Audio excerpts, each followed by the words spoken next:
Untuk definisi, fungsi, dan regulasi rekam medis. Untuk definisi rekam medis, yaitu rekam medis adalah sebuah dokumen resmi yang mencatat seluruh pelayanan kesehatan pasien secara lengkap dan terperinci. Jadi di dalam satu berkas rekam medis itu berisi semua identitas pasien maupun pasien masuk sampai pasien itu keluar. Berisi juga penunjang serta tindakan medis dari pasien itu sendiri. Yang kedua juga data identitas pasien, ini berisikan di situ juga, itu berisikan rekam medis yang memuat data identitas pasien sebagai bagian penting dalam pengelolaan informasi kesehatan. Dan yang ketiga untuk riwayat penyakit dan pemeriksaan, ini berisikan catatan riwayat penyakit dan hasil pemeriksaan medis mendukung diagnosa dan pengobatan yang tepat. Jadi di rekam medis itu berisikan pasien itu dari awal masuk, pengobatan-pengobatan yang terdahulu itu pun juga ada diisikan juga di rekam medis. Yang terakhir yaitu tindakan medis. Nah, tindakan medis ini, dokumentasi tindakan medisnya yang dilakukan membantu untuk memastikan kontinuitas dan kualitas perawatan pasien. Jadi, ibaratnya sebelum di IGD sudah ada tindakan apa, nah nanti di perawatan selanjutnya itu juga ada perawatan lebih lanjut dari DPJP. Jadi di situ sudah terlengkap. Di situ berisikan semua semua tindakan yang dilakukan dokter maupun perawat mulai dari pasien itu masuk sampai pasien itu keluar.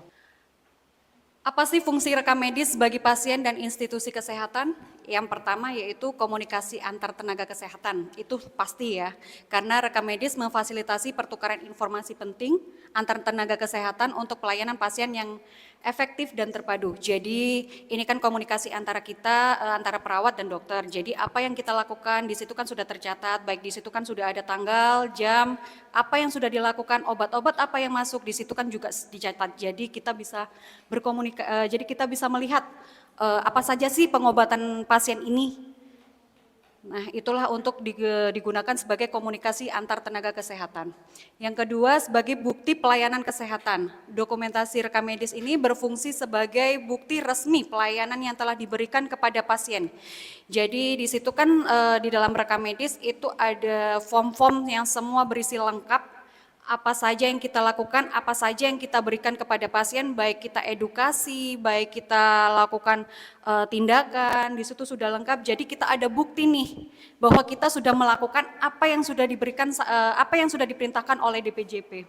Jadi tidak ada alasan untuk kita tidak punya bukti untuk seandainya nih pasien ini menuntut kita di akhir nantinya. Yang ketiga yaitu sumber data penelitian dan manajemen. Nah, ya ini data rekam medis ini digunakan untuk penelitian medis dan pengelolaan institusi kesehatan secara efektif. Nah, sumber data penelitian ini biasanya rekam medis ini digunakan untuk mahasiswa-mahasiswa yang melakukan penelitian, tetapi tidak bisa dilakukan penelitian secara langsung kita berikan begitu saja, tidak. Jadi mahasiswa yang melakukan penelitian itu harus berkirim surat ke rumah sakit, maka nanti apakah ada tindak lanjut lagi dari rumah sakit, apakah diizinkan untuk melakukan penelitian atau tidak. Nah, jadi di situ ada batas-batasannya, tidak bisa langsung diberikan begitu saja, semuanya langsung diberikan, tidak. Jadi ada batas-batasannya, biasanya kami menanyakan dulu nih, apa saja yang dibutuhkan. Jadi misalnya sih seandainya itu biasanya yang mereka butuhkan itu data pasien, diagnosa, seperti itu aja sih yang mereka butuhkan untuk penelitian.